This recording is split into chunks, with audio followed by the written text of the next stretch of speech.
আসসালামু আলাইকুম রহমতুল্লাহ বরকাত। আমরা আজকে পিটারপাড়া মুসলিম সেন্টার মসজিদ নির্মাণের জন্য টাকা কালেকশনের জন্য এসেছি কোসমত মসজিদে। তো আমাদের সাথে আছেন আমাদের সম্মানিত ভাই মুবারক ভাই।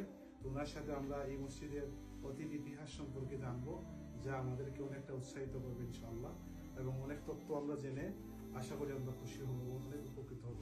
তো ভাই, আপনি যদি আমাদেরকে এই মসজিদের অতীত ইতিহাস সম্পর্কে সংক্ষেপে বলতেন ভালো হইতো। এই মসজিদ 12-13 বছর আরো বেশি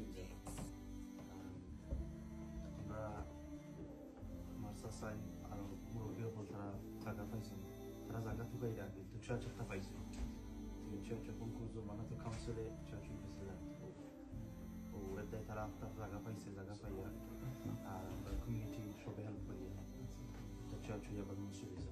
এখন তো 5 সপ্তাহ নামাজ হয়, মুক্ত বই 100 উপরে মুক্ত বই আর ফুরি উপরে আর ফাইন নিচে আমার চাচা গরো ভাইয়েন, আমার ফুফু গরো বই নাই, আমার ফুফু বই চাচ্ছেন তারা উপরে পড়ে আর নিচে চাচা গরো আপনারা ফ্যামিলিগতভাবে অনেক শিক্ষকতার সাথে মানে তারা আগে ব্রান করে আলহামদুলিল্লাহ। আচ্ছা আচ্ছা, তাহলে এটা মানে আপনার কথাতে বুঝতে হলো এটা আগে এটা চার্চ মসজিদ হয়েছে। এবং আরেকটা বিষয় আমরা জানলাম আপনার কাছ থেকে যে আপনারা যে অনেকেই একটা মসজিদ আগে এটা ছিল শুধুমাত্র, এরপরে আরো অনেক মসজিদ পয়লা আমরা প্রথমে পয়লা আপনার কইলাম প্রায় 30 বছর বা উপরে আগে 40 বছর আগে খালি একটা মসজিদ আছে, রোডের নাম আমিন রোড।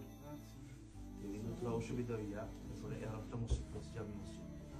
জামি মসজিদ করলে তো সেন্ট্রাল মসজিদ একটা মসজিদ। তো এখন আলহামদুলিল্লাহ মেহনতে আমরা মুরব্বী মেহনতে এখন আমরা যে মুরব্বী এখন আসই না, আমরা চাচাই আরো বারা চাচাই আমার আসই 6-7টা মসজিদ আলহামদুলিল্লাহ আছে।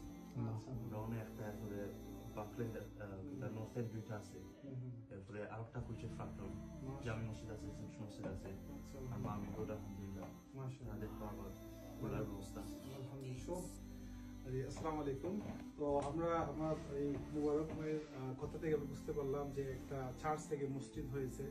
এই বাংলাদেশি ভাই বা বিভিন্ন মানুষদের, মুমিন মানুষ এবং আল্লাহর রাস্তায় নিবেদিত প্রাণ, এই সমস্ত মানুষদের অবদানে আজকে এই চার্চ, যেখানে বিভিন্ন ধরনের মদ বা বিভিন্ন ধরনের ইয়ে করা হয়তো, সেখানে আল্লাহর নামের জিকির করা হয়, নামাজ পড়া হয় আলহামদুলিল্লাহ।